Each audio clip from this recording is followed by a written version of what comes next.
Last group 4ல கேட்ட பகடை கணக்கு ரொம்ப எளிமையானது பாருங்க. ஒரு பகடை 4 முறை உருட்டப்படும் போது அதன் 4 வேறுபட்ட நிலைகள் கீழே கொடுக்கப்பட்டுள்ளது. 4 நிலைகளை கொடுத்துட்டாங்க. 2ன் எதிர்பக்கமாக இருக்கும் எண்ணை காண்க அப்படின்னு கேட்கிறாங்க. ஸோ இது ரொம்ப சிம்பிள், ஒண்ணுமே இல்லை. 2ன்ற நம்பருக்கு எதிரே என்ன இருக்குன்னு கேட்கறாங்க. ஸோ இப்ப பாருங்க, இந்த 4 நிலைகள்ல 2 எத்தனை இடத்துல வந்திருக்குன்னு பாருங்க. ஃபர்ஸ்ட் நிலையில வந்திருக்கு, அப்புறம் செகண்ட்ல வந்திருக்கு, அப்புறம் 4th வந்திருக்கு.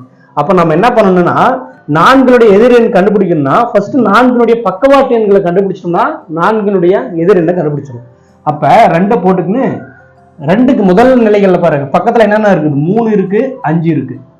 அடுத்த நிலைகள்ல 2க்கு பக்கத்துல 1 இருக்கு, 3 இருக்கு. 1 போட்டா 3 ஆல்ரெடி போட்டா விட்டுருங்க.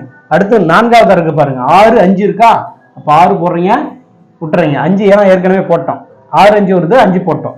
இப்ப பாருங்க 3 5 1 6, பேலன்ஸ் என்ன வராது இருக்குது, 4ன்ற நம்பர் வரல பத்தியா பக்கவாட்டுல. அப்ப 4 பக்கவாட்டுல வரலன்னா அப்ப 4 தானே அதுக்கு எதிரான என்ன இருக்கும். அப்ப ஆன்சர் வந்து 4. ரொம்ப எளிமையா இருக்கு பாருங்க.